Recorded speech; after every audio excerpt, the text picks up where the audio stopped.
Should a murderer go to jail for murdering? Absolutely. Should a thief go to jail when he steals? Absolutely. Should a robber pay back the money he robbed? Absolutely. So why shouldn't the white man pay for what he did? That's right. That's right. One day you'll see just how it feels. Payback is a dog. Dog eats a dog. Payback is a dog. Dog eats a dog. Payback is a dog. Dog eats a dog. Payback is a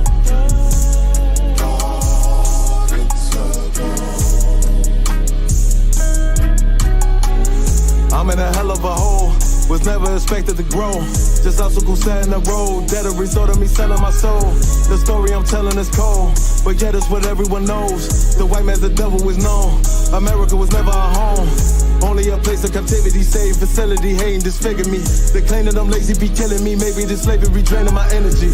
400 years and counting, the trail of my tears is countless. Main fact that I'm here is astounding, but I can't wait till this shit is surrounded. Ready to tangle my king and the angel, be ready to rap. Crack in the sky, nuclear missiles and make it official. I'm capturing every cracker surviving. Put them all in chains where they need to be, slavery for me. And let the whole world see that with them in the cage and safer in the streets. Put the dog on a leash, get resolved for the beast. 144, get the ruler show, we could all be at peace. As soon as the trumpets are sound, your kingdom we busting it down. The only way justice is found, the time for your judgment is now. One day you'll see just how it feels. Payback is a dog. Dog eats a dog. Payback is a dog. Dog eats a dog. Payback is a dog. Dog eats a dog. Payback is a dog. Dog eats a dog. Look, ain't no remorse in my blood slim. It won't be no compromise. Now it's time to feed the worms. Watch his body turn to flies. I clutch iron while you trust the lies. The next Glock I buy gon' be Gen 5. I get it customized. And sending shots off like farewell.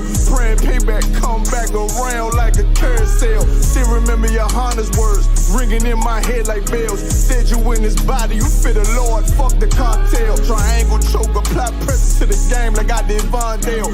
Payback's a bitch in a dress, she a bombshell. Revenge is served cold, I just hope they making oxtail. Glock fresh out the box, I swear it got that new car smell. Made myself a target in a world of mad shooters. That was designed fire for our babies to pass through it. And the day of our king's reign, I'll be overzealous. They bought my jealous, I bought brand new parabellums. One day you'll see just how it feels. Payback is a dog. Dog eats a dog. Payback is a dog. Dog eats a dog. Payback is a dog. Dog eats a dog.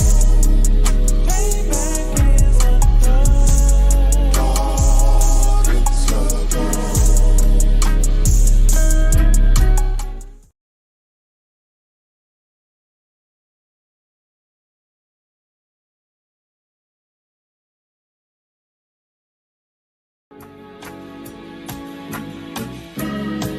They killed, give me Isaiah 14 and 21. They did the same thing to my people. So you said that they put millions of my people. Yes, you said, sir. Should a murderer go to jail for murdering? Absolutely. Should a thief go to jail when he steals? Absolutely. Should a robber pay back the money he robbed? Absolutely. So why shouldn't the white man pay for what he did? That's right. That's right. One day you'll see just how it feels. Payback is a dog. Dog eats a dog. Payback is a dog. Dog eats a dog. Payback is a dog. Dog eats a dog. Payback is a dog. Dog eats a dog. in a hell of a hole. Was never expected to grow. Just obstacle sat in the road. That a result of me selling my soul. The story I'm telling is cold, but yet it's what everyone knows. The white man's the devil is known. America was never a home. Only a place of captivity, save facility, hating disfigure me. They claim that I'm lazy, be killing me. Maybe this slavery draining my energy. 400 years and counting. The trail of my tears is countless. Main fact that I'm here is astounding, but I can't wait till this shit is surrounded. Ready to tangle my king and the angels, be ready to rap. Crack in the sky, nuclear missiles will make it official. I'm capturing every cracker surviving. Put them all in chains where they need to be. Slavery for me. And let the whole world see that with them in the cages, safer in the streets. Put the dog on a leash. Get resolved for the beast. 144, get the ruler show, we could all be at peace. As soon as the trumpets are sound, your kingdom, we busting it down. The only way justice is found, the time for your judgment is now. You'll see just how it feels. Payback is a dog. It's a dog. Payback is a dog. It's a dog. Payback is a dog. It's a dog. Payback is a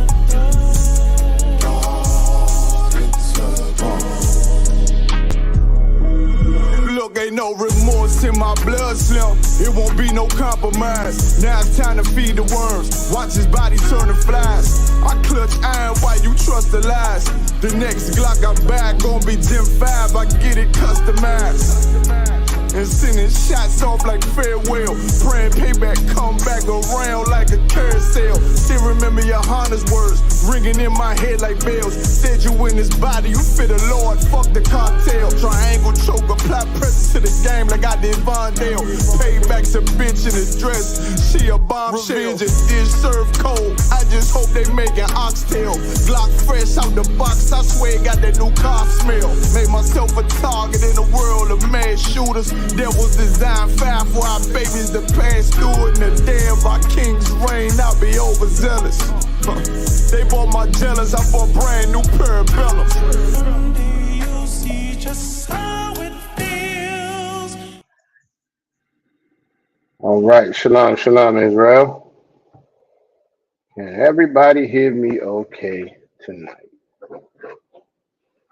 I'm not sure. I feel like I was having some technical difficulties. Y'all let me know if I am silent or if y'all can hear me. Give me a 1 in the chat if y'all can hear me. If not, give me something, a 2. I can't hear you or something. All right. Let's see. Okay, the water. We got sound. All right, I appreciate it.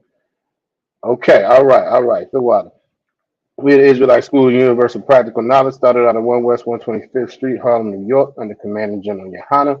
We are not affiliated with any other Israelite group or Christian organization.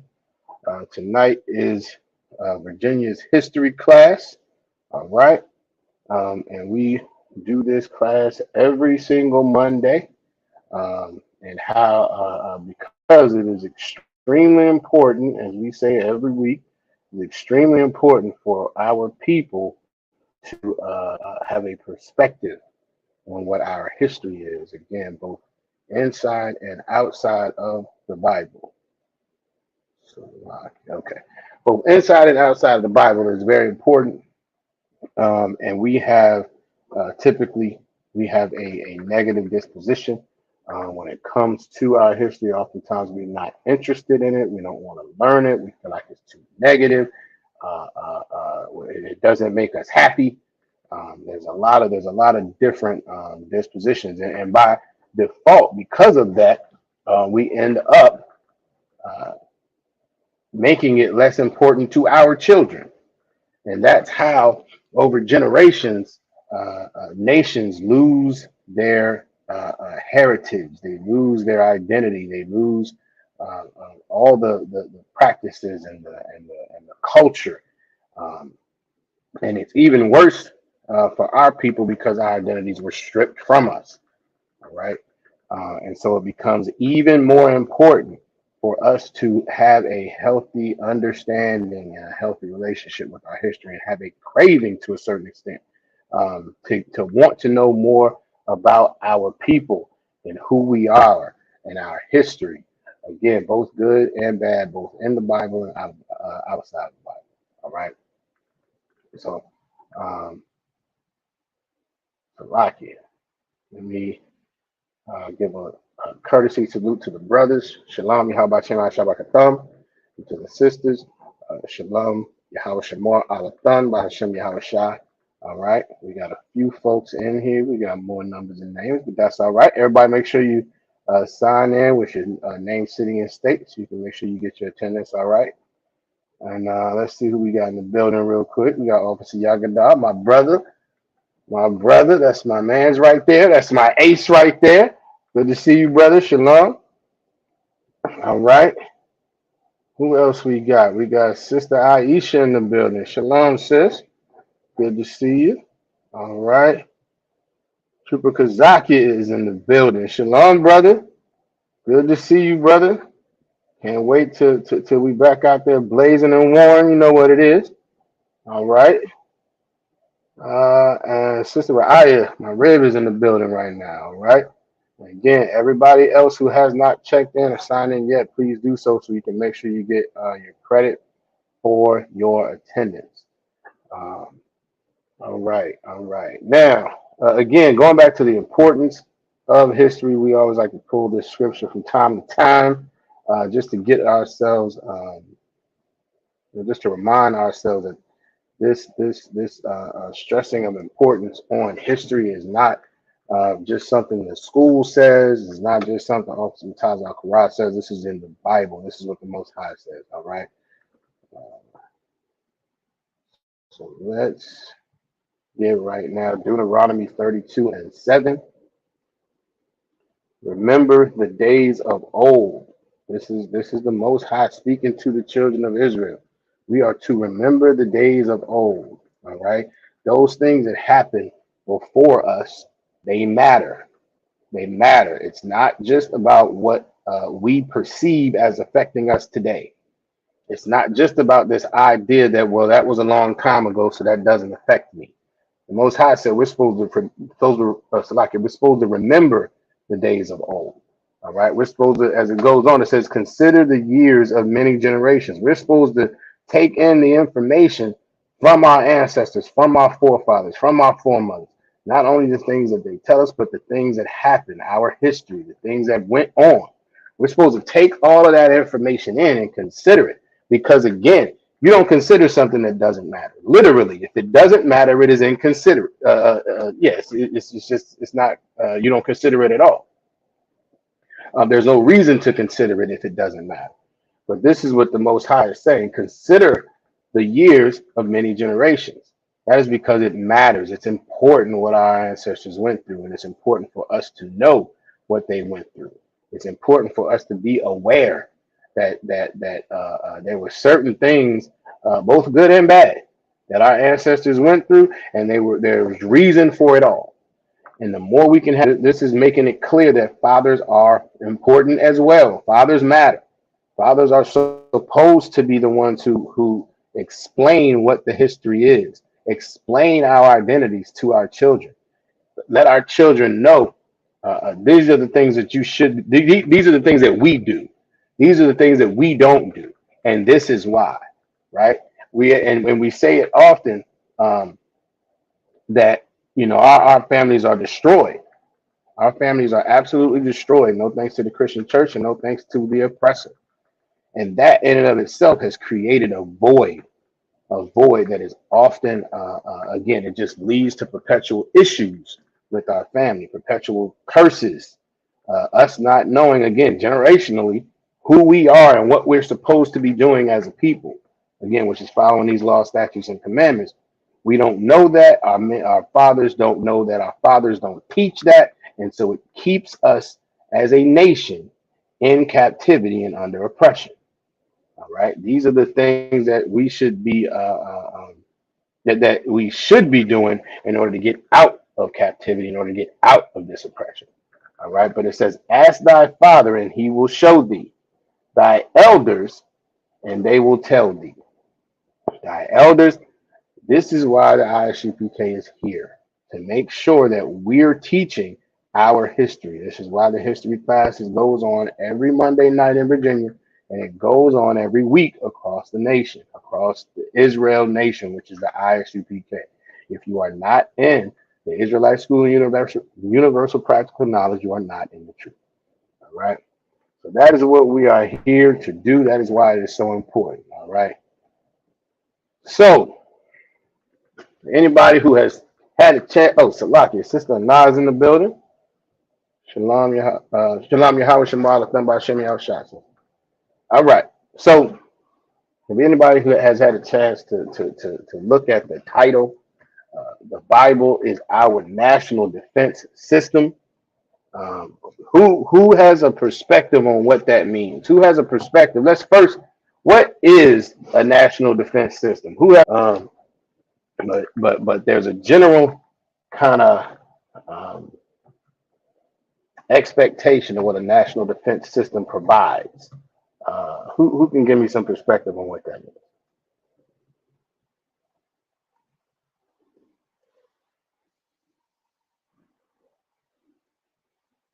Or maybe who can give some kind of a definition for it?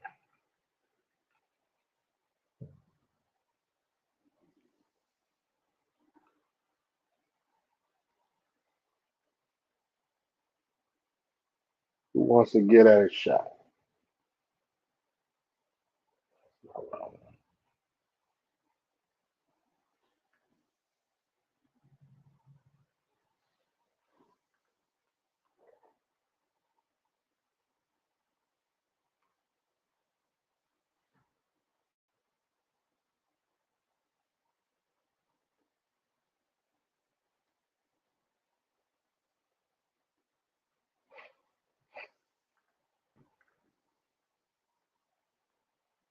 Let's see. Too small. All right. Super Kazaki says something like protocols. Okay. All right. That can be a part of it. I would say that can be a part of it. It's going to be a little bit more than that. But you are definitely on the right track. All right. Okay. Obviously, Yagadar said protection from other invading nations. All right. I can accept that. That is absolutely true. Sister Coco in the building. Shalom, sis. Good to see you. All right. But give me a little bit more. That okay? So, Trooper Kazaki said something like protocols. Officer Yagadar said protection from other invading nations. All right. Give me some more. There's more that comes with national defense or national security. All right. What else can we think? So protection from invading nations. We can kind of chalk that up in one word, maybe to wars, right? Which is not wrong. He's absolutely right in that sense. But there's a little bit more. There's a little bit more. What's some other things that kind of can fall under national defense or national security?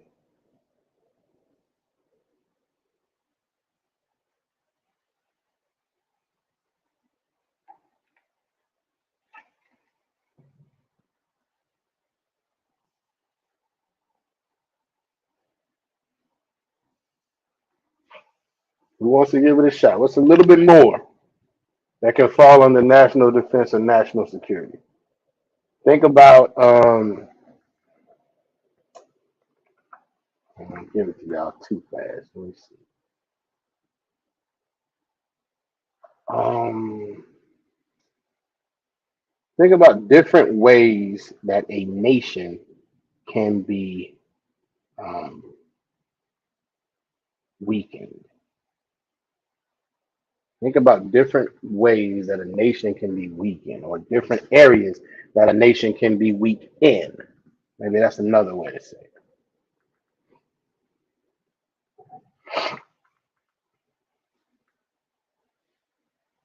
Let's see.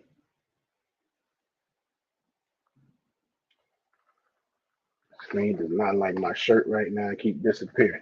Looks like. Let's see. Everybody quiet. Except for Officer Yagadar, Trooper Kazaki. Y'all in here.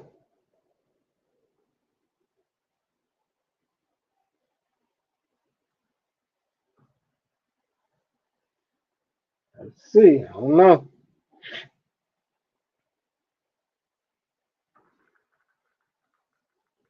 Let's see how I can get y'all some more. Get some maybe some juices flowing, some thoughts flowing. All right. Think about what else, what other things do governments engage in with maybe other governments when it's not war? War is not the only thing, or invading of other nations is not the only thing that that nations do, and security defense systems do. It's not only for war, but leaders of nations do other things than just go to war, even in reference to other nations. Maybe that might help y'all get.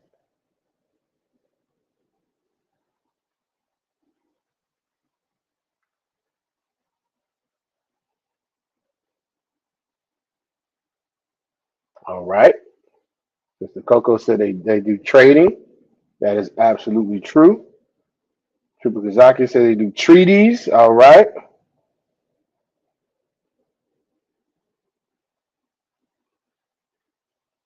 All right. They do treaties. Mr. Coco said they do trading. Both are absolutely true. Let's see what Officer Yagadar got. Military, education, agriculture, health, utilized to strengthen and advance a nation. That is probably, listen, that is pretty much the answer. All right. And as you all can see, it's multifaceted. It's different spaces, it's different pieces of it. Alliances. My rep said alliances. That is also true. That is also true. So let's see. Here's a definition that I found online. I think it surmises what Officer Yagadar is saying and what everybody else is saying with the different pieces of it. It says national defense is a nation's use of military, economic, and political power to maintain survival. It's military, which is invading, dealing with other nations on the military front, or having alliances. It's economic, which goes into trading. It can go into trading and having different economic policies and exporting and importing, right? And then you have political power, which can go into alliances and treaties, all right? But each of these things is part of what make up national defense.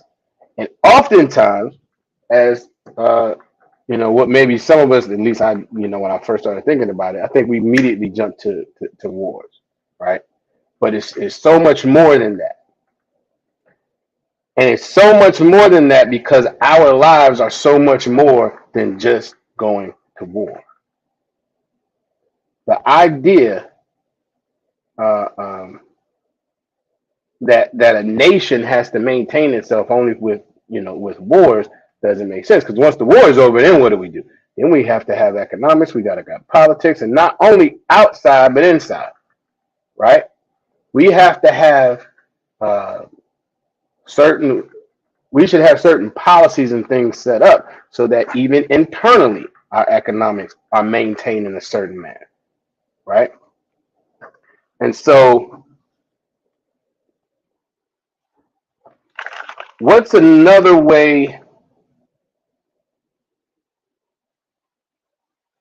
I'm looking for a particular response here, right? But and I know that's dangerous. But what's another way to summarize everything we just said? What is the purpose of a national defense system? What's another way to phrase it? And I'm looking for a particular couple of words that'll kind of sum it all up. Because it's supposed, maybe this is another way I could say it. What is it supposed to provide? What is a national defense system supposed to provide? Brother Krishan in the building. Shalom. How about Shem Shabbat, brother?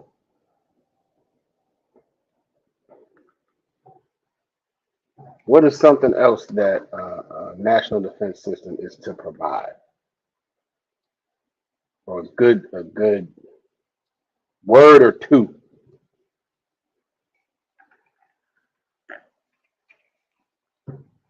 That is a good word, Sister Coca. Sister says security. That is absolutely a good word. All right. Peace of mind. Okay, it's in that same realm. It's in that same realm. Uh, Sister Nazama Na is in the building. Shalom. Shalom. Yahweh Shabbat Atah Shem Yahweh Shah sis. All right. She said defense. Okay, that's part of it. That is definitely part of it. All right. Let's see.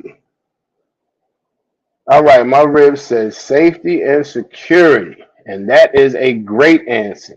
A national defense system is essentially providing safety and security for its people. That is absolutely it. All right. Trooper Kazakia said protection against other nations' military, economics, and so forth. Yes, that's true. And internally. And internally. All right. And we're gonna get into some of how that makes up. All right. Officer Paratazar is in the building. Shalom, how about you? Shabakatah. What's going on, Adawan? Good to see you. All right. So now, since we know it provides protection and safety, what happens? What are some things that happens when the national defense system breaks down? If there's a nation that has a national defense system and it's working, but it breaks down, what are some of the ramifications? What are some things that can happen? What are some things that can happen?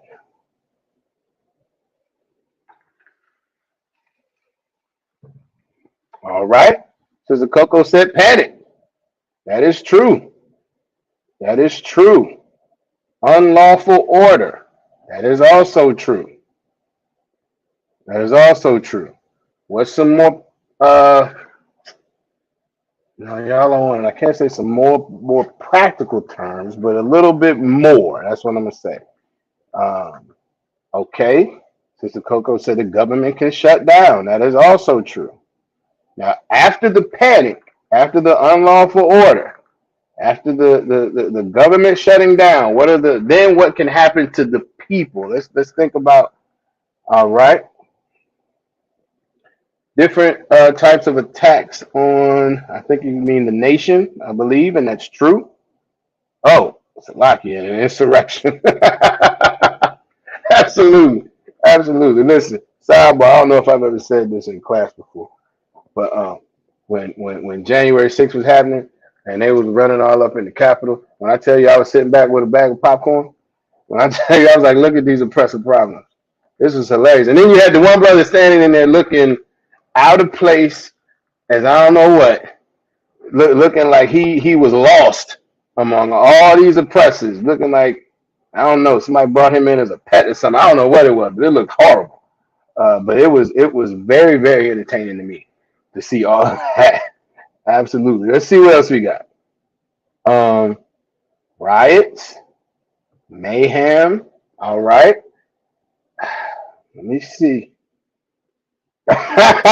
Sister Nazama Nasser looked like the Planet of the Apes. Absolutely.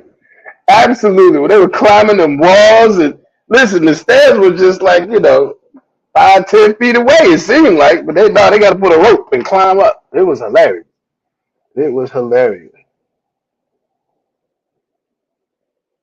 All right. Officer Paratazar said, Salakia, people will be with their own race. All right. Okay, Salakia, if I could, sir. So, what we were talking about, not so much America's national defense system. We were talking about any nation's national defense system. And the idea being where what we're trying to get our thoughts going is, let's say we had our own national defense system and then it started to break down. what some of the things that would result from that. Um, okay, this is a definitely good answer. Lack of accountability and order. That is a great answer. Once a national defense system of any country starts to break down, some of the first things you get is a lack of accountability and order. And you all said it with mayhem and riots and all of that. And that's absolutely true. But the order breaks down. The order breaks down. And once the order breaks down, the people, the nation becomes more susceptible to a myriad of things. So what can happen? So now the order is broken down. We have mayhem. We have riots. We have all type of just chaos, right? What does that open up that nation to? What does that open up that nation to?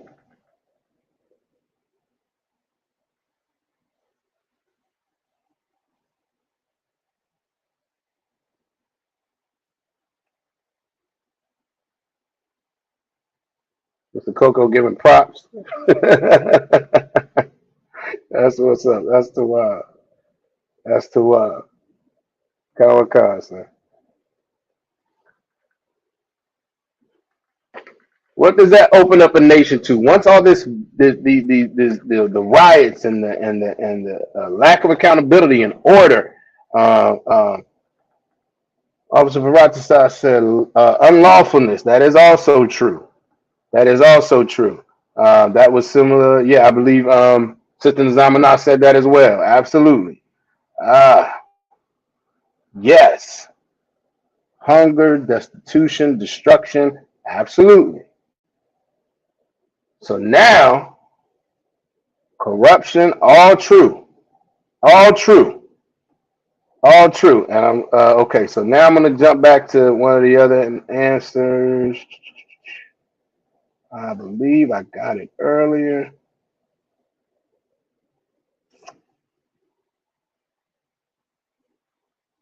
Maybe I didn't. Salakia. No swear. I got something along the lines of it because y'all are all in the ballpark, right?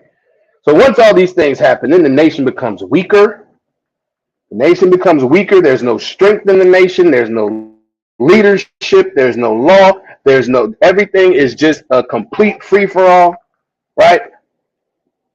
And then, Salakia.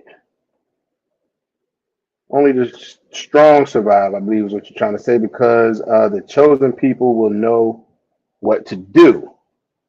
All right. I'm gonna sidebar that one for a minute. I'm not saying that I disagree with it, but it's a little. I'm not sure. All right. But now, once the nation is weaker, right, and it's internally, first we have the internal turmoil. First, we have everything that happens internally: the destruction, the breakdown, the corruption. Nobody's following the law. Everybody is every man for himself, and now it's complete mayhem. And now the entire nation is weak. It's not unified. The strength is gone. And now what's the next thing that happens? After all the hunger, the destitution, the destruction, after the anarchy, even after the anarchy, what can easily happen when y'all are so close. Rise of another people. You know what? I'm going to take that. Where I was going was now you have an invasion. Now you do have a situation where other nations come in and completely take over. Now you have it where, because your country's weak, there's no leadership. If there is any type of, so again, we go back to the initial description. If there is a military and the national defense system has broken down, then that military is ineffective at that point. Now y'all with me? Absolutely. Invasion. Give Sister Coco a hand. Officer Barak is right there. Other nations will invade. That's the next step. That's the next step. And then once the other nations invade, then that whatever nation that is, it loses its culture. It was already probably halfway gone anyway. It was already halfway gone. Listen, the sisters are showing the sisters are showing some sisterhood in here tonight. They absolutely are. They cheered each other on. That is to wild. We appreciate y'all. Absolutely.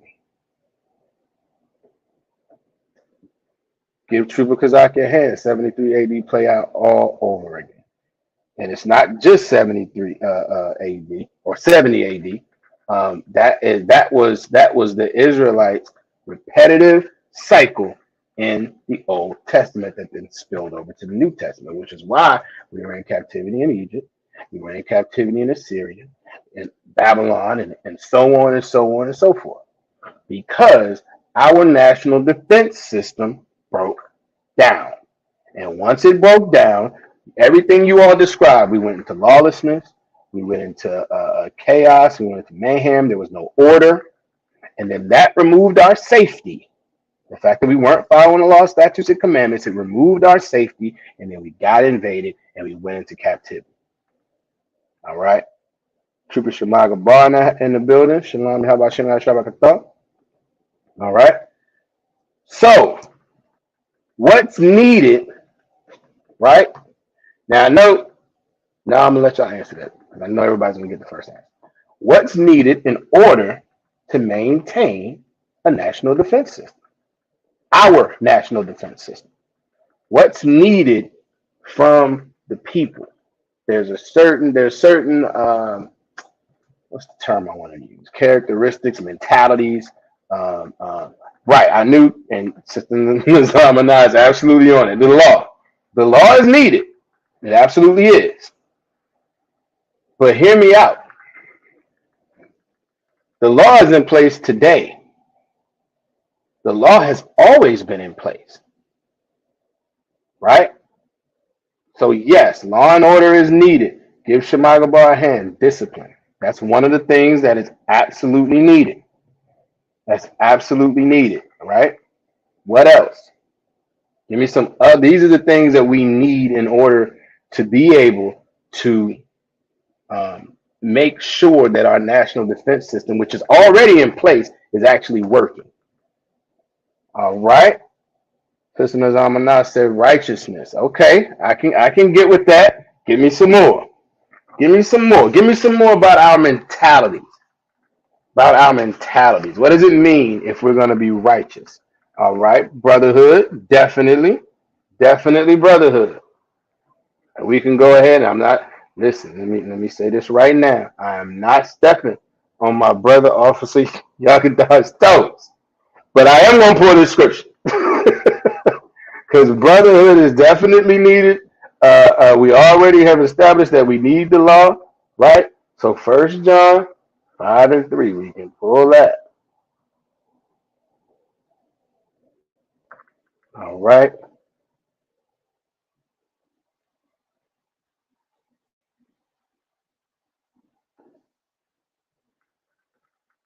All right. Let's see.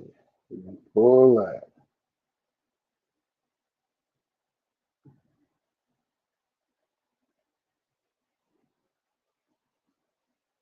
All right. For this is the love of the Most High, that we keep His commandments.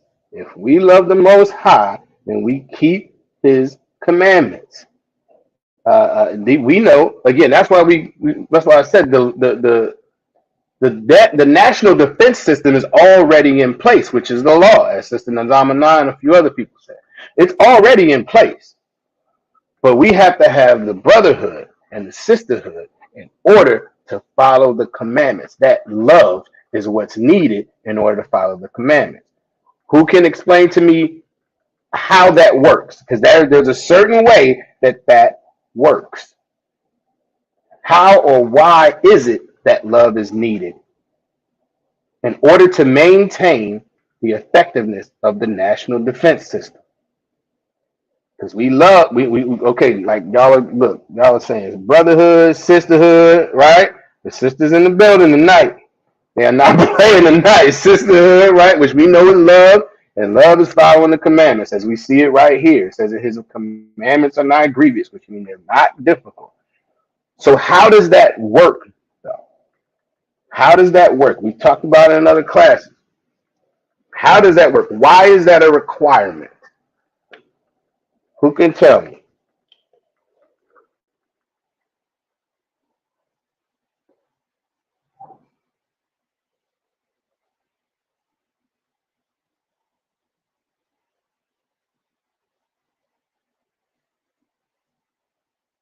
Who can tell me?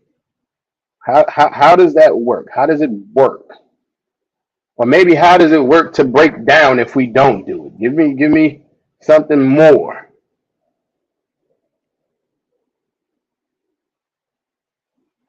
Okay.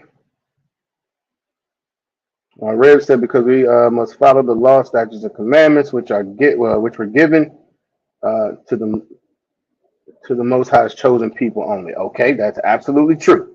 That's absolutely true. All right, but help. Give me a little bit more though. How does this work? Meaning, how else can I phrase this? We know we need brotherhood. We know we need sisterhood. We know sisterhood and brotherhood is synonymous with love, and we know that is following the law, statutes, and commandments. What happens? Here we go. Let's see.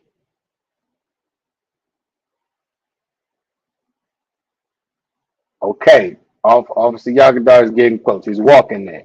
He's definitely walking there.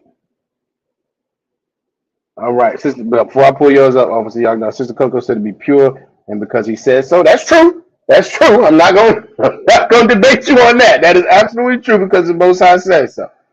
Obviously Yagadar says love requires us. Salaki, love requires us to love each other like ourselves, so our survival is dependent upon each other. That's so much more closer.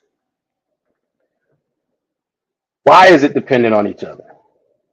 How has the Most High shown us that our love for each other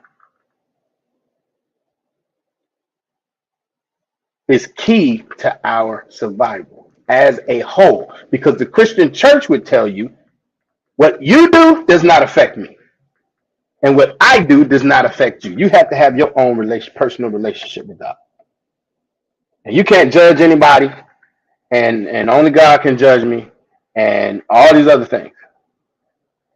We depend on each other. That's true. That is absolutely true. That is absolutely true. I'm asking y'all to reach back in either some notes or some classes because I want to make sure y'all are understanding how this works. So I'm asking y'all to reach back a little bit. Everything you all have said is accurate.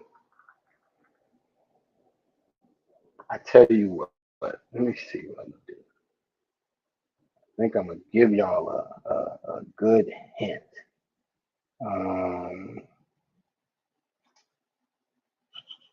Yeah, I'm gonna give y'all a good hint.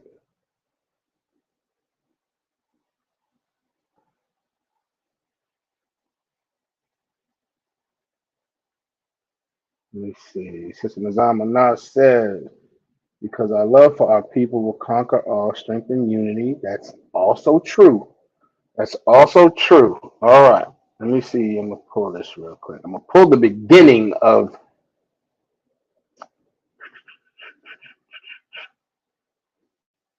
Let's see. I'm gonna try to pull the beginning of it, not to give you too much.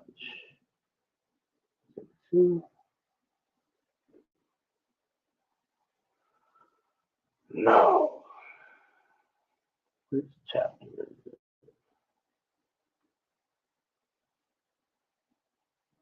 Ooh, must be 4.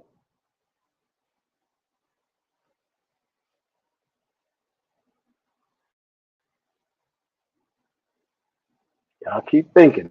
Y'all keep thinking. I want to make sure y'all.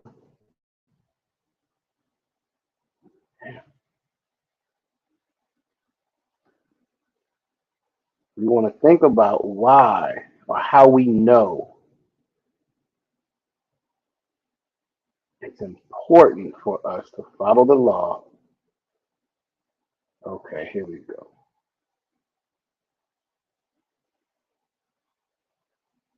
All right. This is the one I was looking for. We go to Joshua 7 and 1.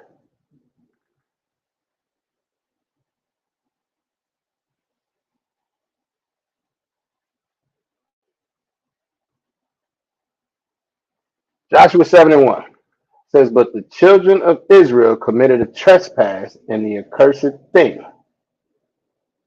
For Achan, the son of Carmi, the son of Zabdi, the son of Zerah, of the tribe of Judah, took of the accursed thing, and the anger of the Most High was kindled against the children of Israel. Now, who can tell me where I'm going with this? Who can tell me where I'm going with this? So, for perspective, this is after the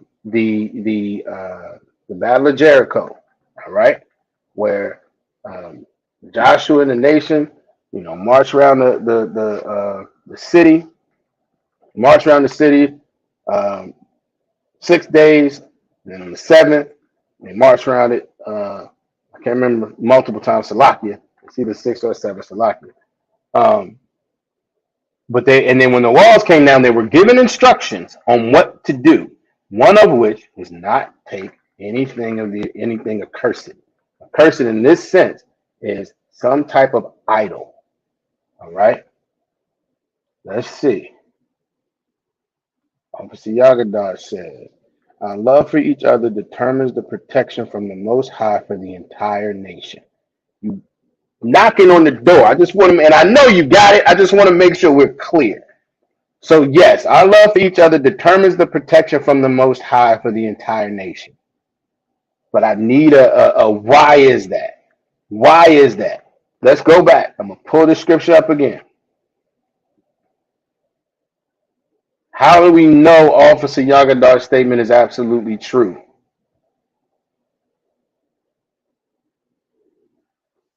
says, but the children of Israel committed a trespass in the accursed thing. For Achan, the son of Carmi, the son of Zabdi, the son of Zerah, and of the tribe of Judah, took of the accursed thing, and the anger of the Lord of the Most High was kindled against the children of Israel. So who took the thing?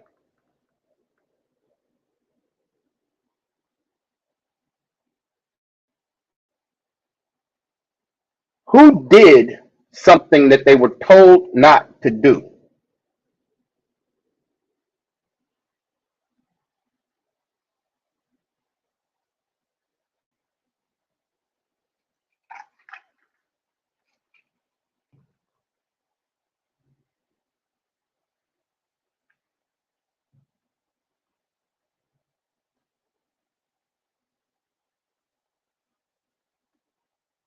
Who's gonna give it a shot? It's right there.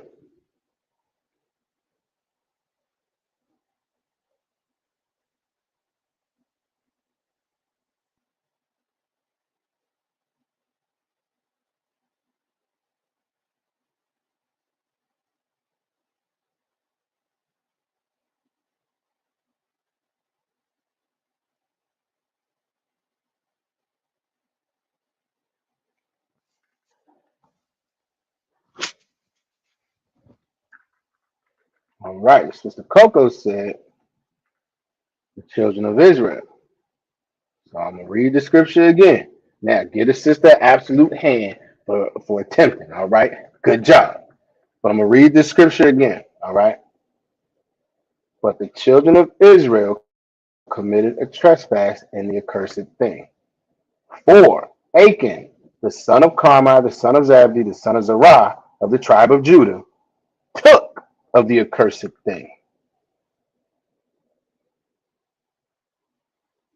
All right. Yes, a child of Israel, specifically Achan. So when it says Achan, the son of Carmi, that's just giving his registry, right? There you go. Give off Siyagadai hand. Achan took this thing. One person. Where's my finger? One person. One person took something. Now, who is the Most High angry at?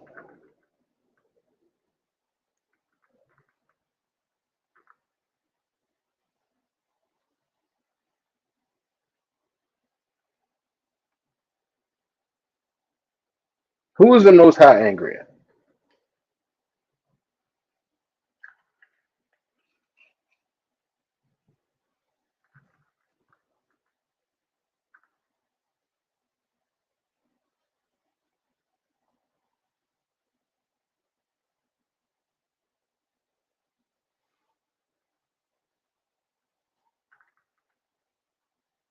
Oh, so Lucky. Let me step back up.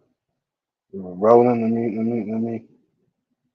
Lucky Officer Rashamath is in the building. Shalom, how about Shem Shabbat? I believe that's Officer Raj. All right.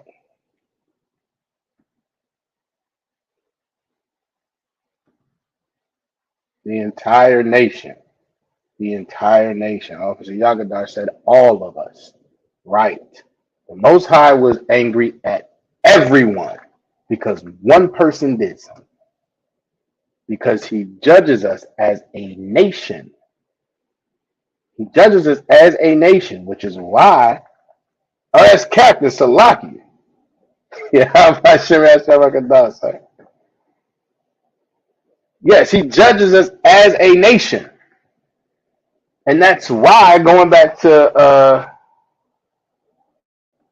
1 John 5 and 3,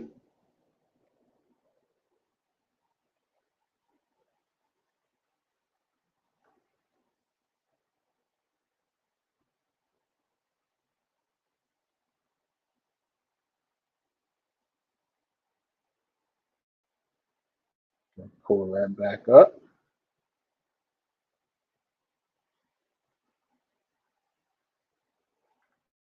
That is absolutely why brotherhood and sisterhood is love.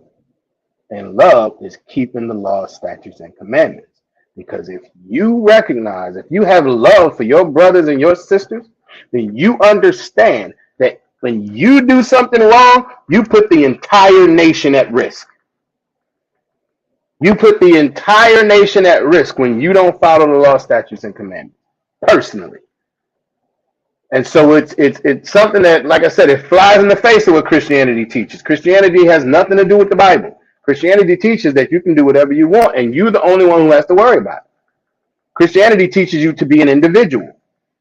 Christianity teaches you that if you don't like it, then you should not do it or do something else or whatever, and not be concerned about anyone else in your nation. Matter of fact, Christianity teaches you that you're not even part of a nation. You're American, and you should love everybody. This is what Christianity teaches us, and it destroys our people because we continue to think, unless you're in the ISUPK, we continue to think that we're the only ones that matter, and what we do doesn't affect anybody else. When the reality is, every time somebody goes to get a pork sandwich, it condemns the nation. Why are we still in these conditions that we're in as a whole? Because the majority of our people have no concern and have no real idea that we're supposed to be following the Bible and what the law, statutes, commandments that the Most High gave us. And because we've been taught to be so individualistic, the better we do, the more we think it does not matter. So the more we think, well, I just do what I want to do. And it condemns us even more. But that is absolutely right. That's why the law is so important. That's why it's our national defense system. Because if we were following the law, statutes, and commandments like we should, then we would have what? Who can answer that question? What would that provide us?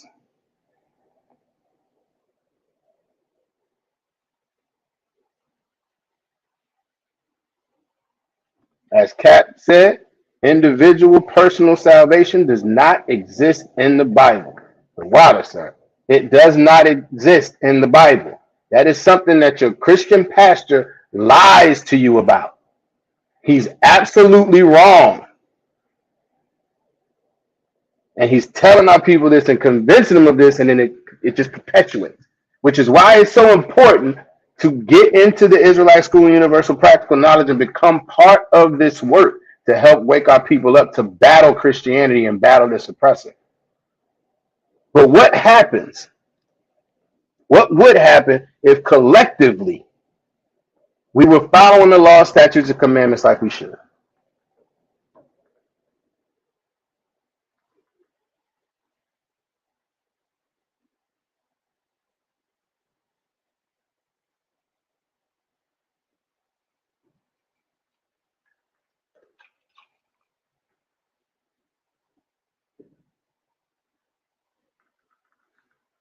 Who can tell me? Who wants to give it a shot?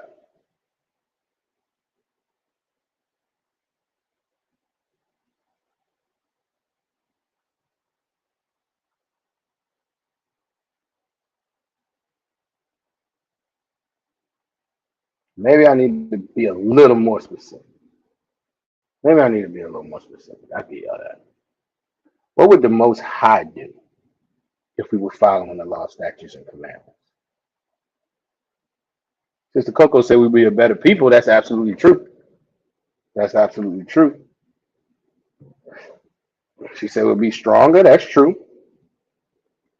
Officer Yagadah hit the nail on the head, though. Salvation. And what is that? I want to make sure we look at Cat. Defend us. Defend us. The word I was looking for was safety. He would provide safety for us, which is salvation and is his defense. Absolutely.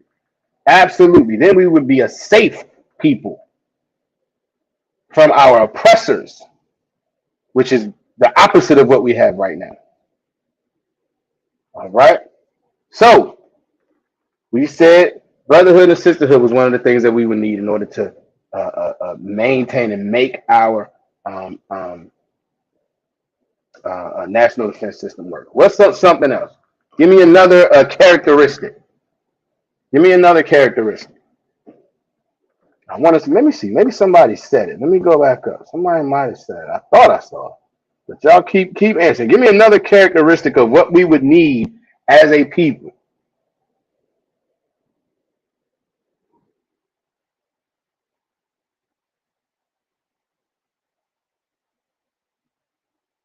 You know what? I'm going to go with this one right now. Sister Coco said it a minute ago. Obedience. Obedience. We have such a problem with having to be obedient to anything, again, because of the Christian church. The Christian church essentially teaches that the only thing you have to be obedient is about the tithe. I mean, it might be another one, but it ain't many. It's not many. I mean, they might say, yeah, you can't murder. They'll go along with that one. They'll go along with that one. You can't steal. They'll go along with that. I don't know how many more. But it's not true obedience to the law, statutes, and commandments. How do we know how important obedience is?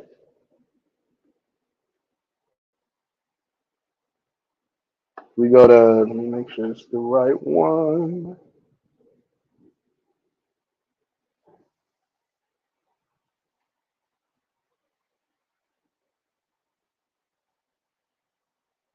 Yep. You know what? I'll start.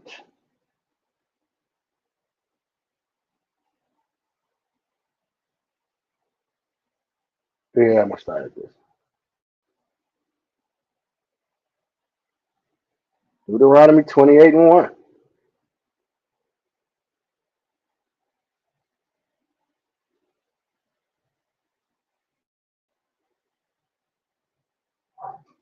This is how we know obedience is important. It says, and it shall come to pass, meaning this thing is gonna happen, right? If there's a condition on this, thou shalt hearken diligently. That means to listen with effort, to listen carefully, right?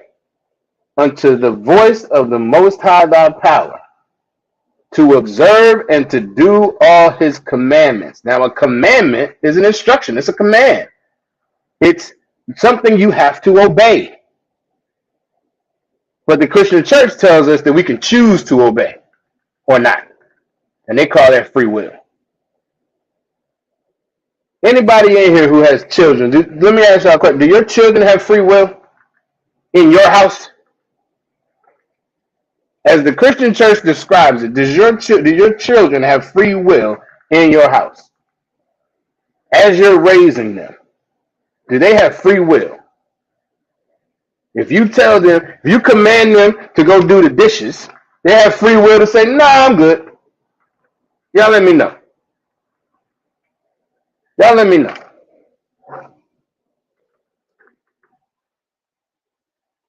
These are commandments. These are things that we are supposed to do. We're supposed now. Okay, thank y'all. Damn right. Sister Nasana not said la ah. Trooper Kazaki said la ah. And in the voice of of my brother Officer Yakata, Sister Coco said, "God forbid." Damn right. Officer Yakata said la ah. Right? Sister Zamana took it a step further. She said, "I wish they would play with me." I know that's right. Exactly. Exactly. They don't have free will, and guess what? We don't either. We don't have it either. The Christian church has taught our people that. The Christian church has taught our people, essentially, we don't have to listen to our power. We don't have to listen to the Most High.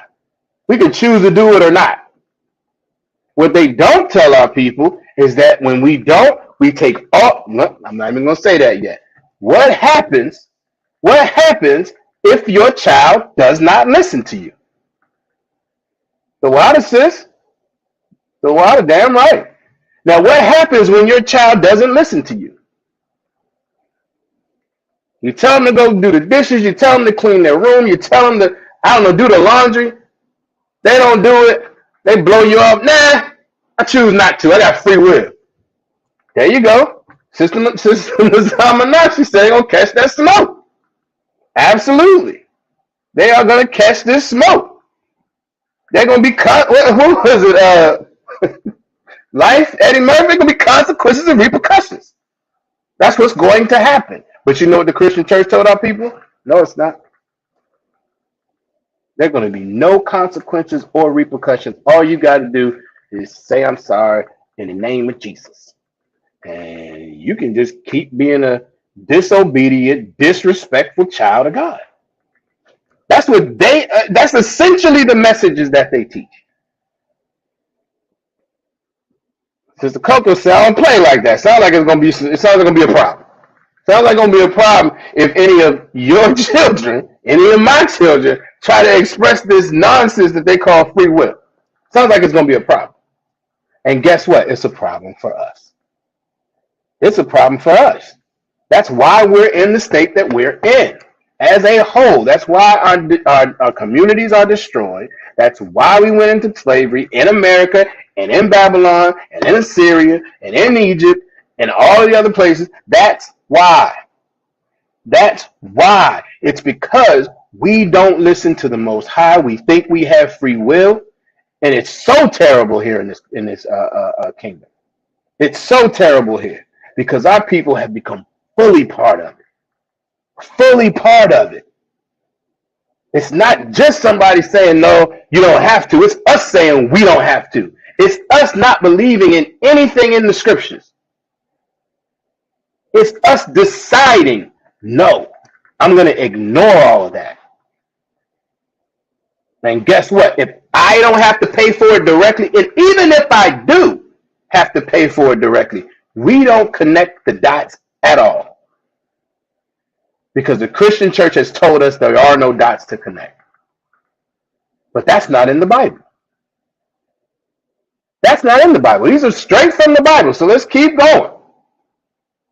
Salaki, it says, let me step back. To observe and to do. What does that mean? To observe means to recognize and comply with, but to do is to actually be active in it.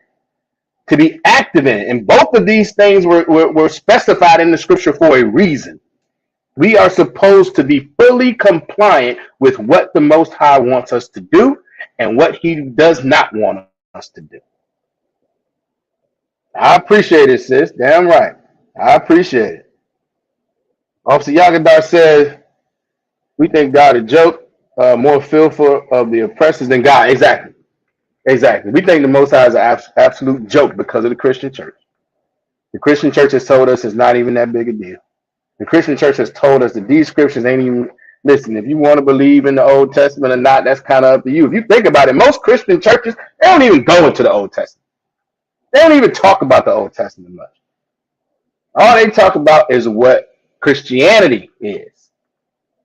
And Christianity is God loves everybody, and it doesn't matter what you do when you're an individual, and so on and so forth. And you should be accepting of everything that everybody else does. That's why they got Salakia. That's why they got the man. I know we got to censor ourselves. That's why they have the alphabet community all throughout the church. That's why Eddie Long can do what he did and still keep an entire community and congregation. We knew Salakia. Me, my ribbon, I knew of a local pastor out here. He was taking advantage of young girls. This cat was, I think he was in his 50s. He was picking girls up from middle school. Got caught, went to jail, and people in the church would put money on his books. That's Christianity. That is Christianity. Not concerned at all about what the Most High wants, but petrified of this oppressor. That is an absolute great point. Sister Zamna said, wow, and we teach our kids to stand together. So that's what we must do as a people. Absolutely. Absolutely. Absolutely. That's what we're supposed to do. And I'm glad you said that because we're going to get into that too. Because unity is something that we also need. We need to come together as a people. We're going to get into that as well. Captain Atazak Nashad says there's no alternative when it comes to serving the Lord. Absolutely not. There's no alternative. There's no, I think I'm going to do this and maybe. No. Salaki. There's no alternative. There's only what the Most High wants and what he does not want. Salaki. 1 second.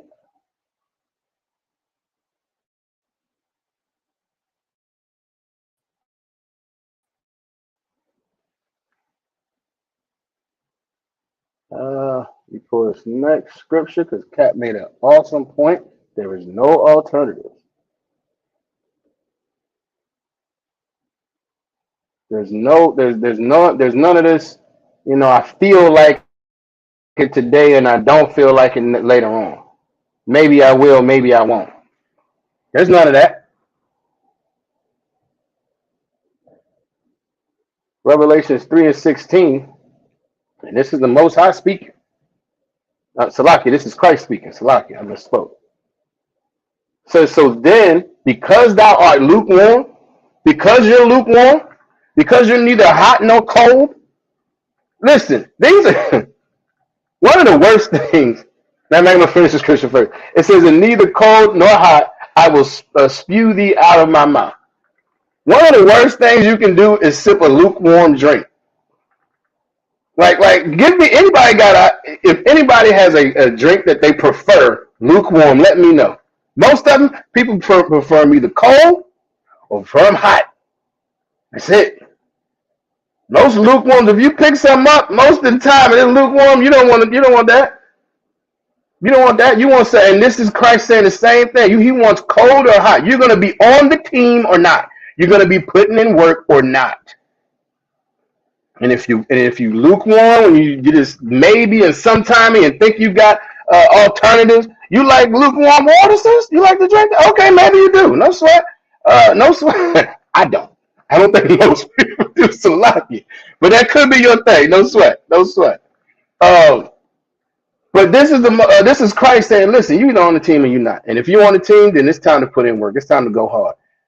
There's no question about what we should be doing. We're going to follow the plan because it's already there. The Most High told us what to do. And if you are on the team, then that's what we're going to do. And if you're not, then and if you're playing this back and forth, then I'm going to spew you out of my mouth. That's lukewarm. That's when Cap says there's no alternative when it comes to the Most High. There's no alternative. You're either hot or cold. My suggestion is you turn your temperature up and get busy. Lucky.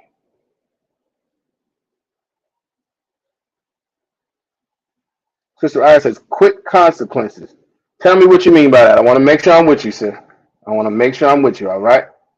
Tell me what you mean by quick consequences. All right. Where were we? Where were we? Obedience. That's where it was. We were talking about obedience. Um, and let me go back to Rocky because you know what? I think I moved mid scripture. Rocky.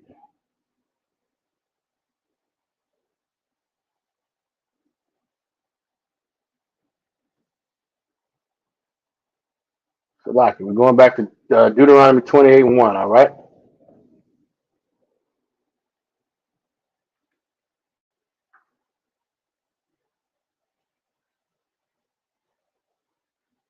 And this again is talking about obedience that Sister Coco had brought up before. Start from the top, and it shall come to pass if thou shalt hearken diligently unto the voice of the Most High thy power to observe and to do all his commandments, which I command thee this day, that the Most High thy power will set thee on high above above all nations of the earth. So this is the Most High saying, listen, if you're obedient to me, if you're obedient to what I ask you to do and what I tell you to do and command you not to do, then you will be in a position above all nations of the earth. This is our national defense system. This is the Most High telling us you will be above all nations of the earth. He is speaking in national defense terms.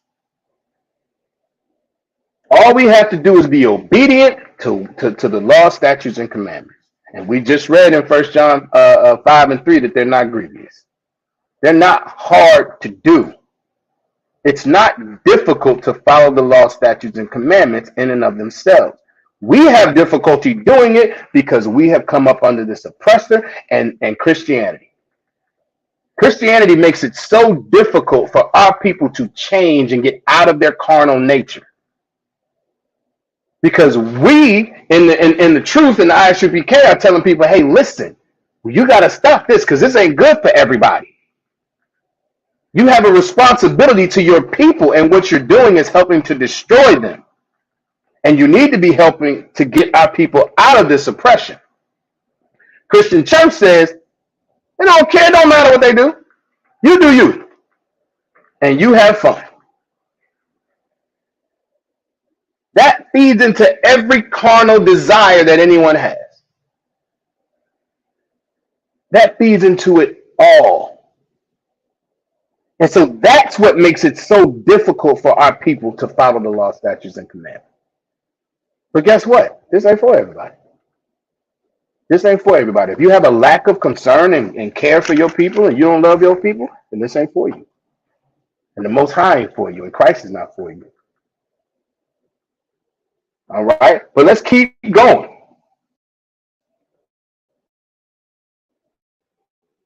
Because that's 28:1, right? We know we got to be obedient, and we will be on high above all nations of the earth. Let's skip down to 15. Skip down to verse 15. It says, but it shall come to pass if thou wilt not hearken unto the voice of the Most High thy power. So hold on. Now this is Christ, not Christ. This is the Most High saying, but hold on. This is what you got to do. If you follow the law, statutes, and commandments, I got you back, and you will be above everybody. Your national defense system is going to be tight. What they call that mess over in the Jewish-Israeli state? The Iron Dome, Iron Wall, some mess. I don't know. Y'all help me out. I know obviously y'all can know. I think it's called the Iron Dome. That was a missile defense protection that couldn't stand up when the Palestinians sent all the missiles on there. Sidebar. But this is the Most High saying, in verse 1, your national defense system is going to be tight. I got it. Right? But in verse 15, he says, but, meaning however, it shall come to pass if there's a condition. So the thing is going to happen if this condition it becomes reality. If thou will not hearken unto the voice of the Most High thy power. So now we're talking about having free will and not following instructions and not being obedient. Not following commandments. So if you will not hearken unto the voice of the Most High thy power, to observe, to do all his commandments and his statutes, which I command thee this day, same condition, right? If you do it, your national defense system is straight. If you don't, here's what's going to happen: that all these curses shall come upon thee and overtake thee. And the rest of the chapter, from verse 16 to verse 68, is nothing but curses that are going to happen to the children of Israel for not being obedient and following the law, statutes, and commandments. This is what the Christian church is not teaching our people. That the water, the Iron Dome, the water. I appreciate it. Sister Nazar said it right. Get right or get left. That's right. Get right or get left. There's no alternative. There's no options. There's no I'm a try. It's a decision you make. I think it was Trooper Shamaga Bar. I want to say he said discipline earlier. He did. He said discipline. That's part of what that is. It's making a decision beforehand and sticking to it. But obedience is a discipline. It's a discipline, even more so because of the Christian church. Because the Christian church tells you don't have to have any. You have to decide to do so. All right. Let's get some more.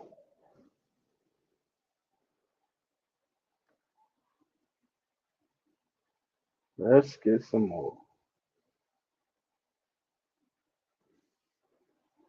That's not it. Let's see. First Kings. I think this is the right one.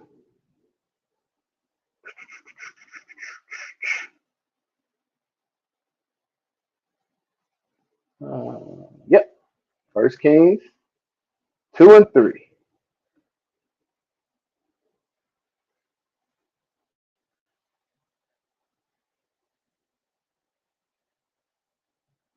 First Kings 2 and 3 says,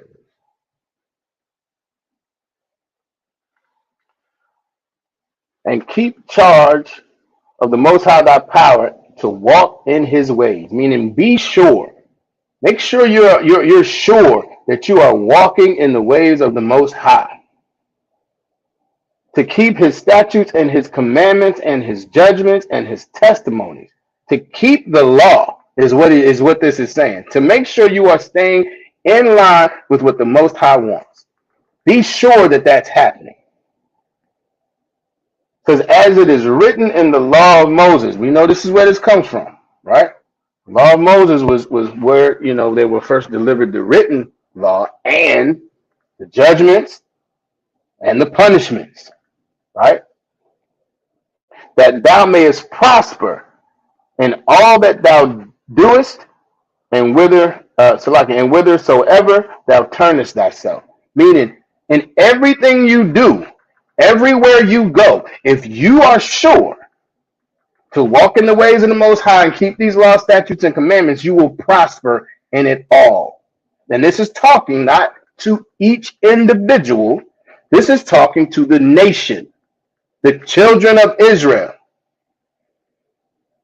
Because again, we are judged as a nation. This is our national defense system. Keeping the law, statutes, and commandments. It's here again. Everywhere we go as a nation, anything we do as a nation, we'll prosper in it. This is what the Most High says. We will prosper in all that we do as long as we keep the law, statutes, and commandments. This is obedience. The idea that we have to be commanded to do a thing is such a problem for us, for Israel. There's so often any number of us might be talking to a brother, right? Or a sister. We might be on the street. At camp. And we'll be talking about how we're the children of Israel and the Most High, we're the chosen people, and we're supposed to be on the top, and all the other nations are supposed to be on the bottom, and so on and so forth. And everybody will agree and stand there and nod their head, and yep, you're right, and all of that until what?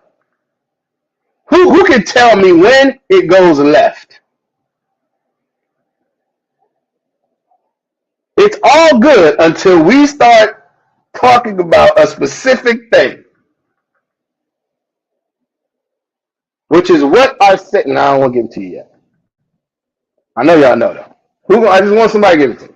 It's all good until.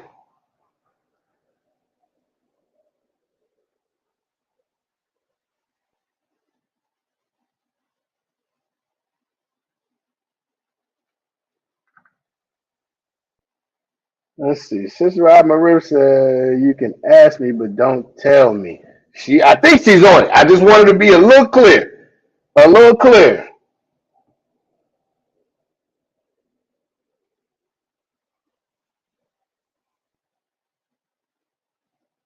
Obviously, Yagadar is there. I don't think it all came through, but I think he's there. He said we must follow. I think he means the law, and that's what it is. And the oppressor is not included. But primarily, it's that law. Now they get in their feelings too. They get in their feelings too. That Stockholm syndrome got our people bad. When we start talking about how the oppressor is going to be, in chains and in captivity, and he who kills by the sword must die by the sword, unalive by the sword must die by the sword. Salaki. When we start talking that, yeah, most of our people get real in their feelings. But even before we get there, when we tell them that the law, statutes, and commandments are to be followed, and we start telling, and I think that's what my rib meant when she said, "You can ask me, but don't tell me," meaning they don't want anybody to tell them anything. They don't want to have to be subject to somebody's instructions, even if it's the Most High. Even if it's the Most High. When you start listening, I think we brought it up before. We was at a camp, and a sister walked up. I believe she had a granddaughter with her, and she was, "Oh yeah, you right, and yeah, let me know why we in this position, because I want to know," and so on and so forth. And as soon as we was like, "Well, you can't celebrate your birthday. That's why." What? No, I'm gonna celebrate my birthday. And then when it got to having a man be in charge of the home, oh, she almost ran away from the camp. She almost took off. I thought she was gonna snatch her little baby's arms out. I'm just joking. I'm exaggerating. But she was out. She was out of there. She had no more ear to hear because she was told that she was going to have to follow some laws. So often when we tell our people, now you can't celebrate Christmas, you can't celebrate your birthday. Oh, those are two of the biggest ones. You mess around for Mother's Day and Father's Day in there. Oh, we done lost everybody. And there's so many more that you can't celebrate. So many more. But if you can't handle them, how are you going to handle the rest of them? But the only reason that is because we don't want to be obedient to anything other than our sinful and carnal natures. We'll be obedient to that. We'll be obedient to that. Right. Get some Nizam in our hands, telling them they can't smoke marijuana or eat pig seafood or be a whore. You start talking like that? Oh, you must be crazy. Y'all crazy. Y'all crazy. This don't make sense. No, I ain't doing none of that. I ain't doing none of that. And think about these things that the sisters just listed. You can't get high. Well, damn. I mean, is it that important? You have to get high? Now, most people would tell you no.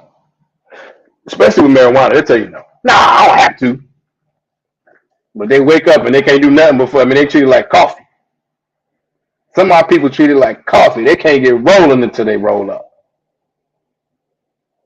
Eating pig. Everybody knows that our people suffer, number one, from high blood pressure. Everybody knows that pork is the worst thing you can eat when you struggle with high blood pressure. But listen, our people are gonna stop eating no pork, no chitlins, no bacon. I tell the story often. When I told my mother, yeah, we ain't supposed to eat pork. I mean, she looked at me so straight faced and amazed. You not gonna eat no more bacon? Like I had grown 3 eggs. That's our people though. Knowing what it does. We'll pop every pill that the doctor gives us trying to bring our blood pressure down. We ain't gonna stop eating that pork. Because who's gonna tell me what I cannot and can and cannot do? Seafood. I tell this story often. My father has an iodine allergy, and he's better now. You know, thank the Most High. But good night. There was a time. I mean, I felt like it was crack. I felt like it was crack to him. And when did it happen? Right after he got the allergy, right after somebody told him he can't eat it. Now, every time he saw it, he wanted it so bad.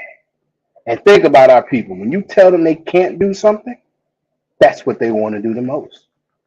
We are so damn hard-headed. And Christianity allows us to be so. It encourages us to be so. It encourages us to be hard-headed as hell and do everything to our detriment.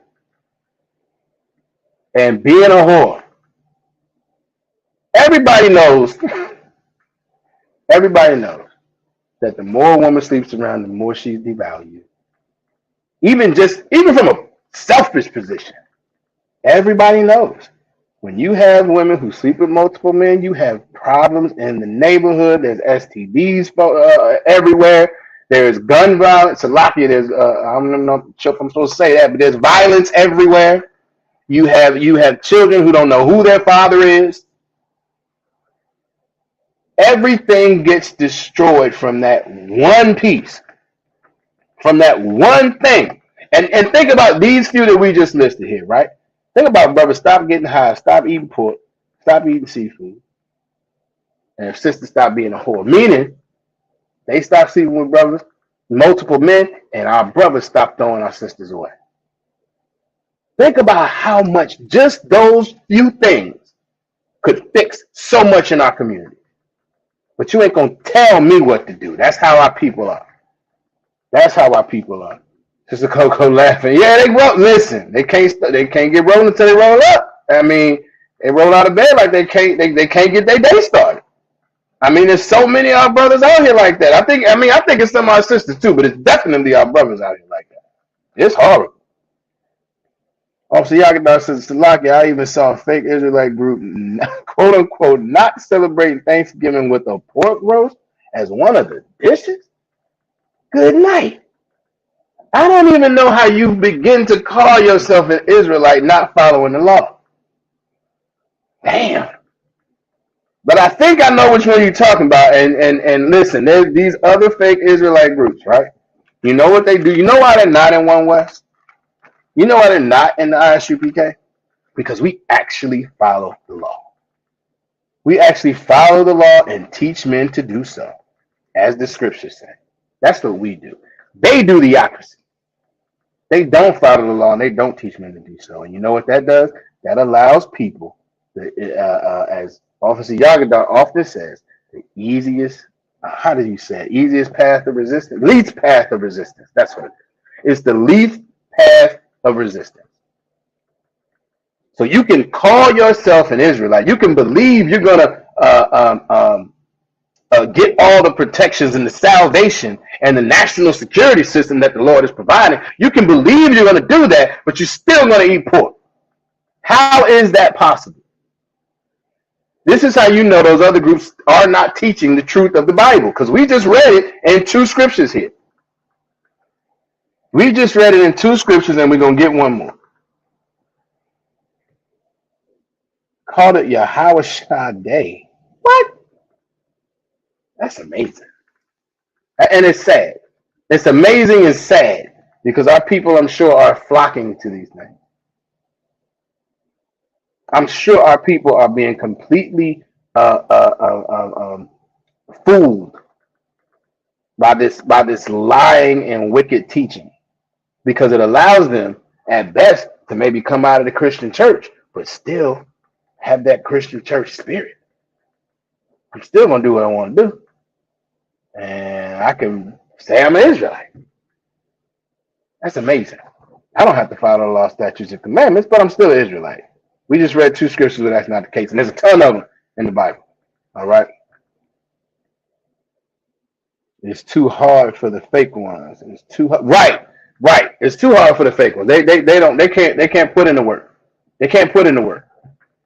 They cannot put in the work. They ain't built for it. They're not built to not eat pork. You ain't strong enough.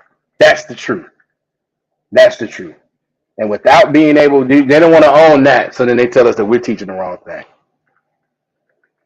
They tell their people that we're teaching the wrong thing. You're not strong enough. If you were, you would be in here. All right. She is absolutely right. Get her sister a hand. Let's get some more.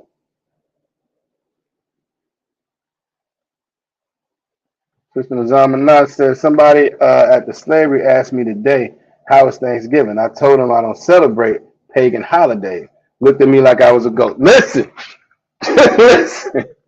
Get Sister Nazamanat a hand, because I know she is saying the same thing that so many of us have experienced. She is saying something that so many of us have experienced. You tell them you don't celebrate pagan holidays, I don't celebrate this, I don't celebrate that, they look at you like you are absolutely crazy. Absolutely crazy. My rib is cosign. Exactly. It throws them for a full loop. Yeah. Yeah. Absolute loop. Because what do you mean? This is America. What do you mean you don't celebrate Thanksgiving? Sister Anna is also co-signing. Yes, they look at you like you're crazy. Right. What do you mean you're not celebrating this wicked holiday where we butchered and slaughtered all the Native American people? What do you mean when we try to genocide everybody here? You're not going to celebrate that? No, lady. No, sir. Well, something must be wrong with you. Hey, listen, and I should have used that other. Hold on, let me see if I can change this right quick. Y'all bear with me. Let me see if I can do this right quick.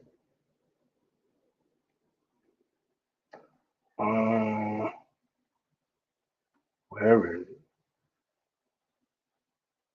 Nope, nope, nope.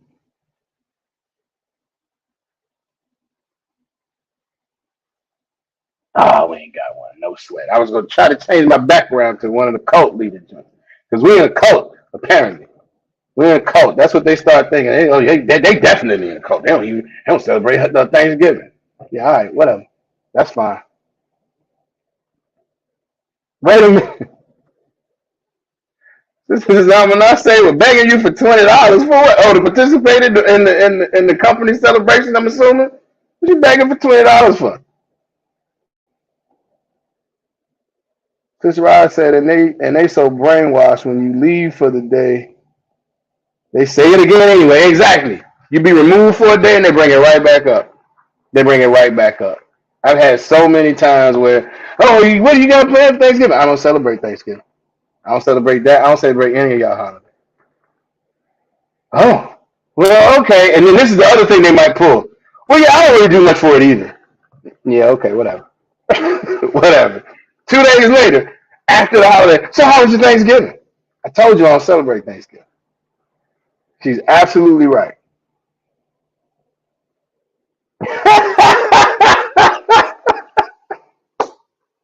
Sister Nizama said she told me he should have bought that turkey. Damn right. Damn right, he should have bought that turkey. And this is the other problem with our people. This is the other problem with our people. Between Thanksgiving, Christmas is such an oppressive holiday on our people. It's so oppressive on our people. Every single year, there's all this pressure from the world to go buy everything in the store. Now, order everything offline and go absolutely broke. We are so caught up in charging and spending the rent money and the light money, and I'm gonna extend this and I'm gonna ask for a payment extension here because my son, my daughter, I gotta get them a good Christmas. I gotta get a new tree and I gotta have as many boxes up under it as I can, and I will be in absolute debt and be broke. And I'll take the next 12 months trying to pay this credit card off, as if I have good planning. That's if I plan this out in a somewhat effective way. I'll just stretch this over the next 12 months. But most often, listen, Sister Nizamana said, she asked her for $20 today. You just had Thanksgiving, and I'm sure you spent a buttload of money on all that food. But now you need $20. You was in the ISUPK, you'd be straight. You'd have had a regular dinner. You'd have had a regular dinner, whatever it is you normally eat. You'd have had that and still had some money in your pocket. And it's the same thing with Christmas. You was in the ISUPK, you wouldn't have to worry about going broke every day on December. You know what you would do? You would show your family that you love them whenever the hell you feel like it. You would get your family and your children and your man or your woman, you would get them a gift because, damn, I feel like getting them something. Nobody told me to do it. It's just, you know what? I think this is nice and I would like them to have this. Isn't that so much more damn genuine? Doesn't that mean so much more than this oppressor saying, hey, it's time to shed some gifts on your family, so do so? Damn right, that part. It's time to bless your, quote unquote, bless your family with a tree and some peppermint and Santa and candy canes and all this craziness. Now that it's time to do it, commence. But we have a problem taking commands from the Most High. But we take this command to celebrate Christmas and Thanksgiving and birthdays and Easter and Mother's Day and Father's Day and giving out all these gifts on time when they told us to. We had no problem with them commands. We have no problem following those instructions. We have no problem when I heard a conversation. It's lucky. I had a conversation with somebody. And it was talking about a holiday. And I said, well, what if I get you a gift every other day of the year? Does it matter if you don't get one on that day? And they couldn't answer my question. Refused to answer the question. But we absolutely take instructions on these holidays. That's what our people do. That's what our people do. And then we feel, listen, when you first come in the truth, you might feel guilty. Because your family's going to try to make you feel guilty. They're going to try to tell you how wrong it is and how you weren't raised that way. And how, you know, everybody else is doing this. Nobody's going to show me no love. They're going to do all of that. Because they want you to follow the commandments of this oppressor and Christianity. They don't want you to follow the commandments of the Most High. All right, let's see.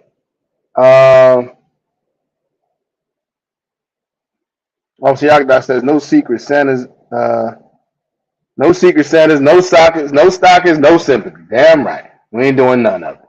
We ain't doing none of it. And ain't gonna have no concern about how nobody feels. My rib said 1,000 facts. Damn right. Sister Aisha said 100. Yeah. On command. That's what we are expected. That's what this wicked kingdom, this oppressor, and Christianity expects us to do.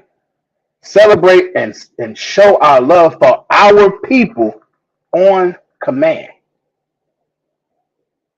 And how much more, again, genuine is it when on some random Tuesday, because I felt it, because I wanted you to have this thing, because I saw it and thought of you, here's a gift.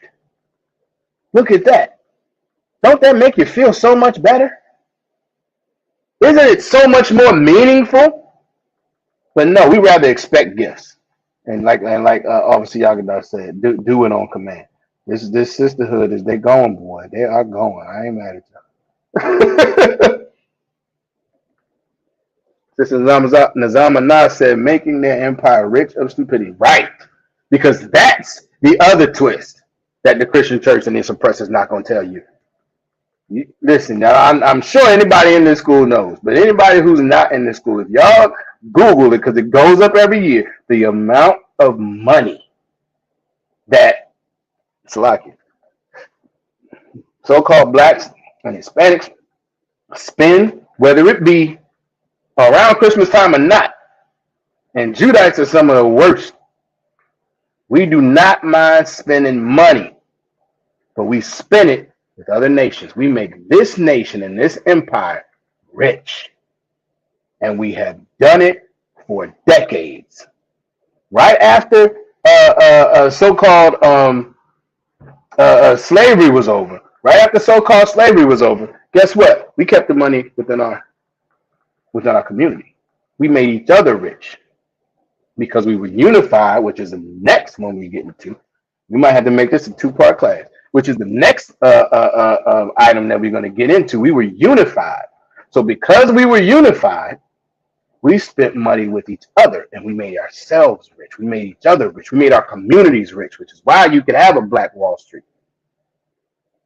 That's why you could have, and Black Wall Street was not only Tulsa, Oklahoma. There were Black Wall Streets all across the country. We're in Virginia, and we did a class. There were Black Wall Streets in Richmond, Virginia. There were ones in Northern Virginia. But then integration happened, and we lost that desire to have a community. We thought it would be better spending it with the oppressed. And then we made their empire rich. She is absolutely right.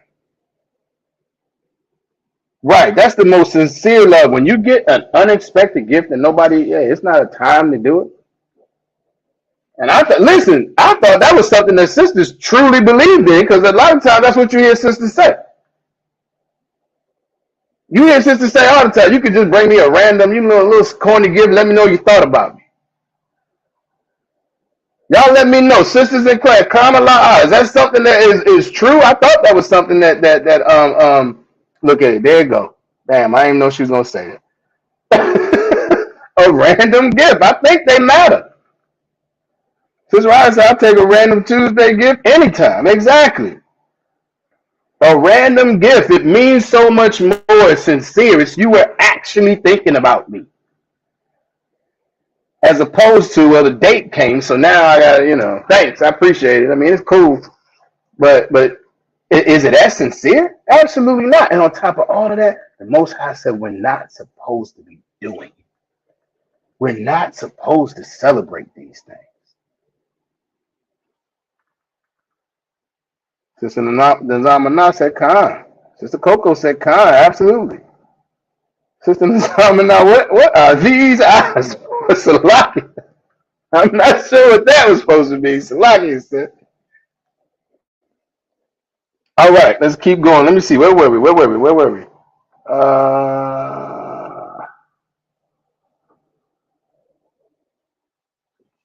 2 and right. 3. Did I finish reading that?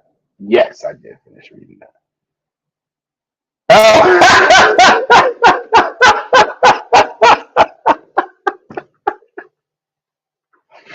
Oh boy. All right, I guess I can listen. It's Monday. I might have to figure something out by tomorrow, huh? That's what it sounds like.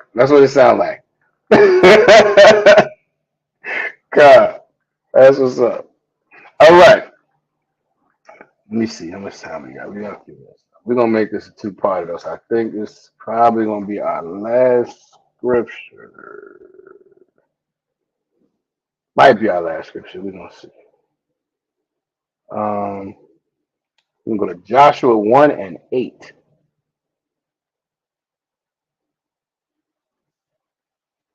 Joshua 1 and 8. All right, now watch yourself. I don't want no trouble. I don't want no issues. I might have to take you to counsel later. Oh Lord, look, hold on.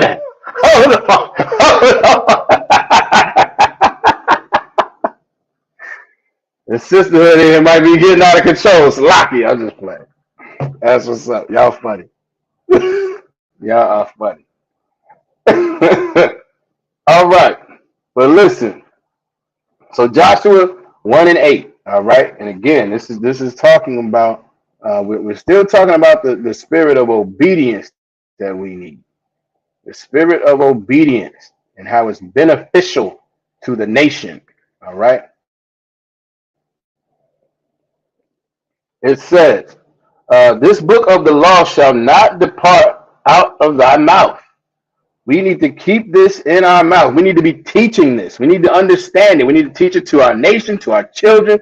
This is something that this book of the law is supposed to be something that's very constant in our day-to-day, right? But thou shalt meditate therein day and night. We need to be thinking about these laws and this book and the law, statutes, and commandments day and night. Y'all are too much.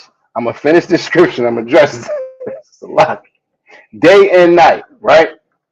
That thou mayest observe to do according to all that is written therein. Again, we are supposed to be doing all of the laws, not some of them. We don't get to just decide what we're going to do and have this free will thinking. And I follow this law, but I don't really follow that law. I don't smoke, but I eat pork. You can't do that. It's all of the laws, all of them. All right. For then thou shalt make thy way prosperous. Our way is going to be prosperous, and then thou shalt have good success. This is, again, like we said, to build a nation, you need a solid national security system. That's what this Bible is. It allows us to make sure our military is straight, our economics are straight, our politics are straight. There are rules in how we're supposed to deal with each other and how we're supposed to deal with other nations. Following these laws, statutes, and commandments secures our nation, and it provides the protection and the security that we're talking about, and it ensures our success. And this is what the Most High is telling us. And this is the book of Joshua. We're going to get into that more next class, all right? And we're going to continue this topic next class. But we have to understand, if anybody wants to read Joshua before the next class and get familiar with it, Joshua was a bad man. He was a bad man. He came in and did a ton of work with the support and protection of the Most High. With the support and protection of the Most High, he built a solid, strong nation in a relatively short period of time. All right, and we're going to get to that. We're going to get to that next class. Definitely next class. All right. Right, as Sister Nazamana says, our way of life. Absolutely. Absolutely. Absolutely. The water says. Now, all this double date counsel and all that, I don't know. I ain't messing with y'all tonight. Y'all got a little out of hand this evening, but that's all right. That's out of love. I respect it. I respect it. I appreciate it. All right. All right. So we are bumping up against 9 o'clock. If anybody has any questions, either on topic or off topic, I'm gonna give y'all a couple minutes, maybe put some questions in the chat. If I cannot get to them tonight, we will definitely address them next class. Y'all let me know. All right. Let me know.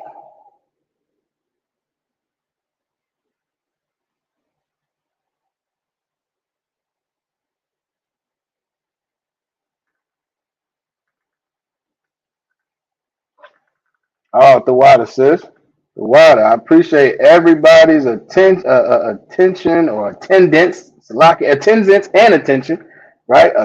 Definitely appreciate the participation. Definitely appreciate the participation. We are trying to do a little something here in Virginia, and we appreciate the support. Definitely from everyone. New Orleans, Newport News. I think there's some Suffolk. I don't know. Let me get him. Of course, Norfolk. Everywhere. We appreciate it all. We appreciate the participation, and we're going to definitely continue to get strong and stay strong and be stronger as a people and as a nation. All right, but the water. I appreciate it. I appreciate the water. Damn sure. Absolutely. That's what we trying to do, sis. That's what we trying to do. The water. Damn right. We try to put some numbers up out here. Damn right. All right. We're gonna get to the announcements. We are the ISUPK, started out of 1 West 125th Street, Harlem, New York, under Commanding General Yohana. Rule for new brother and sister. When a new brother or sister comes into the school, they are off limits for 6 months. They are to be saluted only. They are here to shed themselves of the world. If they need transportation, the camp leader will arrange it.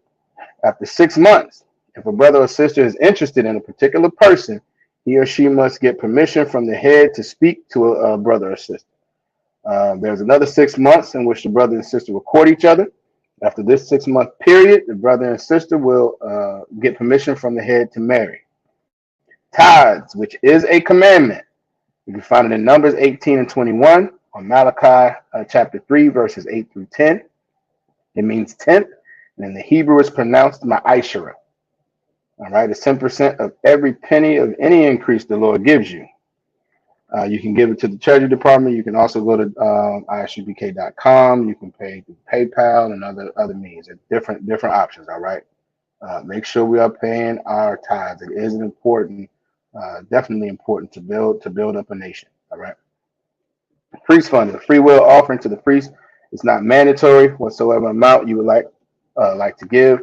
Upcoming holy convocation days, we have the feast of. I always have to look it up. I get these so confused. Salakia. I'm gonna get it right though. I got my resources. The feast of dedication, which is Hanukkah. It is coming up. Okay, I'll get there. 1 second, Sister Coco. Coming up December 7th through the 15th, and then we have after that the Feast of Purim, which is going to be in February, and then after that we have the Passover, which is in Durham, North Carolina. And as we continue to say, we are in Virginia. We are right here. We are right here next to next to North Carolina. We are in driving distance, so there's virtually no excuse not to make yourself present at and for Passover, and it is mandatory as an Israelite that we make it to Passover. All right, it's very, very close. It's within driving distance. Everybody make their plans now. Make sure you are paying your registration fee as early as possible, so that plans can be made accordingly and efficiently. All right, be sure to do that before you are concerned about your your garments or your dresses or whatever. Let's get that registration fee out of the way. All right. And lastly, if any brother wants to become a trooper in the school, he's to be in all black. That's black boots, pants, headband, war scarf, and shirt. If you are not in Virginia, make sure if you want to be a trooper in the school, you get in contact with the school that is in your area. All right, you can go to ISUPK.com and find the closest school in your area. Make that phone call and know that's what you want to do. If you are in Virginia, get in contact with Captain Natsazak Nashah or Officer Yarash Ahmad, all right, and they will get you straight. Okay, the sister said, I just realized that meant that we have to ask the yeah. So like it says, yes, that is absolutely right. That is absolutely right. And you need to think about it like this, right? Our culture was for fathers to give their daughters away. Fathers had to give permission for a daughter to lay down and have sex with another man. Or, and the father's responsibility was to choose that man, to make sure that they appeared to be compatible. And, so on and so forth. He had his mind right in reference to the law, statutes, and commandments and all of that, right? And so once you come into the truth, right, the whole idea of being born again is just that. You shed yourself with the world, and at that point you don't have a husband unless you have a husband as you come in. But if you don't have a husband when you come in, then you are now untouched. And so the men above you, the men above you are responsible for your safety and are responsible to ensure that the man that you want to lay down and have sex with, in the same way that our culture says the father should give a daughter away, it's the same type of spirit. Does that kind of make sense? Sis, let me know. Kind of if that makes sense. And the sister also said, I believe she's referencing the Feast of Dedication. And yes, that is, if I did not say that correctly, that is, yes, December 7th through the 15th.